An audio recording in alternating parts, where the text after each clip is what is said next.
Kok saya jualan di Lazada udah 2 tahun nih, udah sukses, udah bisa kontrak rumah, biaya gaji karyawan, pokoknya penjualan oke lah.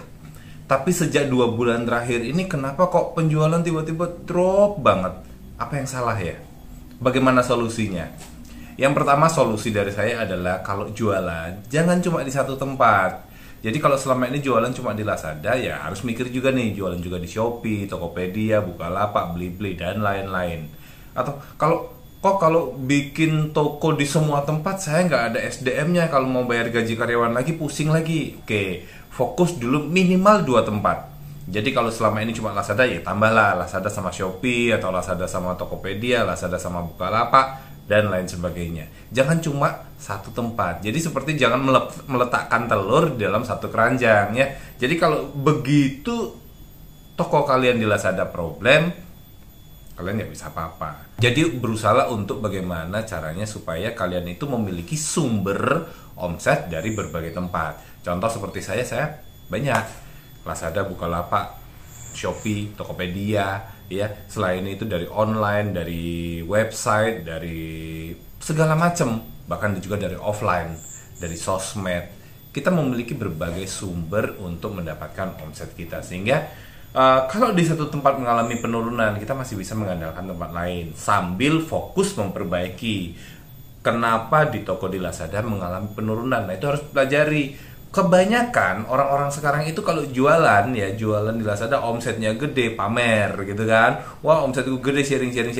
Tapi dia nggak ngerti bagaimana cara berjualan yang baik. Apakah kalian juga termasuk seperti itu? Jadi selama ini order kalian kenceng, tapi sebetulnya kalian tuh nggak ngerti. Yang kalian tahu upload laku, pasang voucher. Tapi sebetulnya kalian nggak bisa baca data, nggak ngerti bagaimana teknik beriklan yang baik. Tahu-taunya pokoknya posting laku gitu ya. Nah, ini bahaya. Jadi kalau saat ini kalian masih ngerasa omset kalian oke, jangan terlena. Tetap belajar ya, belajar menguasai bagaimana caranya untuk menjaga omset kalian tetap stabil. Jangan merasa omsetnya udah gede terus santai-santai, karena di samping kalian, di belakang kalian kompetitor siap menikung kalian semuanya ya. Jadi walaupun omset kalian gede, kalau kalian ingin berpikir untuk long term, jangka panjang, untuk aku mau jualan online itu untuk 2-3 tahun, 10 tahun dan selanjutnya, yang harus kalian lakukan adalah bekali diri kalian dengan kemampuan, supaya saat ada perubahan-perubahan, algoritma berubah, teknik berubah, segala macam berubah, kalian tuh bisa ngikuti ya. Jadi kalian punya basic, kalian punya ilmu bagaimana supaya caranya toko kalian tuh tetap survive di tengah gempuran para pesaing. Itu ya. Jadi yang pertama, jangan letakkan semua telurmu dalam satu keranjang, alias buka toko di tempat lain. Jangan cuma di Lazada doang. Kedua, terus belajar. Jadi belajar nih gimana caranya supaya omset saya itu tetap stabil terus. Nah, kalau kalian berpikir bahwa kalau belajar bayar gini, ya memang itu investasi ya. Saya juga bisa seperti ini karena saya investasinya banyak untuk belajar. Ya, investasi waktu, investasi uang, investasi segala hal yang harus kita investasikan untuk kita bisa mendapatkan ilmu untuk belajar, untuk menjaga toko kita tetap stabil. Kalau kalian berpikir investasi 100-200 ribu nggak mau untuk belajar, ya kalian akan ketinggalan. Bagaimana kalian bisa dapat omset gede kalau investasi yang cuma ratusan ribu juga nggak mau gitu ya. Saya bukan ngarahin kalian untuk ikut-ikut kelas-kelas pelatihan. Belajar itu nggak harus bayar, tapi kalian juga investasi waktu untuk belajar. Seringkali orang bertanya-tanya pada saya ya, di channel saya ini tanya, kok ini.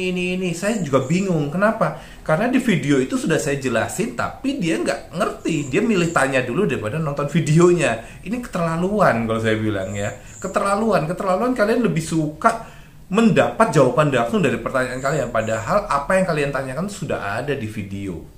Jadi investasikan waktu untuk belajar. Jadi lebih cepat untuk belajar dulu daripada untuk bertanya dulu.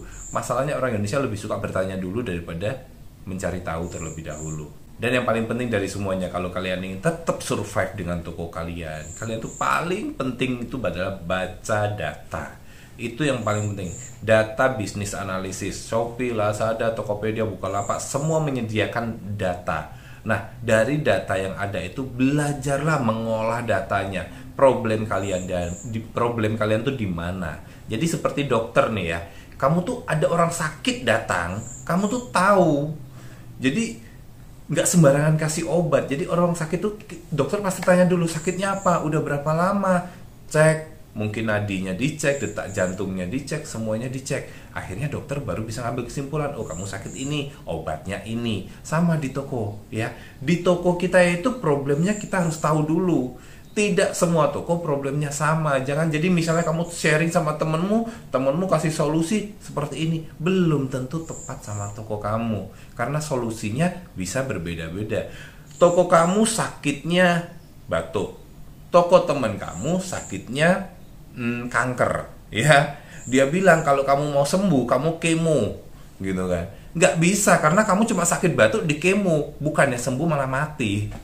Jadi kamu harus tahu dulu penyakit di toko kamu tuh apa, supaya kamu bisa tahu pengobatan yang tepat. Kalau kamu nggak tahu caranya, belajar ya. Belajar nggak harus bayar, kalian bisa nonton di video gratisan juga ada. Yang penting intinya adalah kamu mau invest waktu buat belajar, bukan cuma invest duit. Kalau kamu mau invest duit juga untuk mengikuti kelas, tentu lebih baik. Semoga ini memecahkan problem kalian tentang masalah bagaimana optimasi toko atau toko kalian yang mengalami penurunan. Nah, ke depan saya juga akan bikin video-video seperti ini ya. Kalian bisa ajukan pertanyaan dan saya akan pilih pertanyaan-pertanyaan dari kalian dan saya akan buatkan video-video singkat seperti ini, dan semoga ini bermanfaat buat teman-teman semuanya. Dan kalau kalian baru pertama kali menonton video ini, kalian bisa dukung dengan klik subscribe. Kalian juga like, komen, dan juga kamu juga share ke teman-teman kalian sesama seller yang lain, supaya teman-teman juga bisa belajar dengan benar, nggak ngawur-ngawuran belajarnya gitu ya. Oke, terima kasih dan sampai jumpa di video selanjutnya. See you.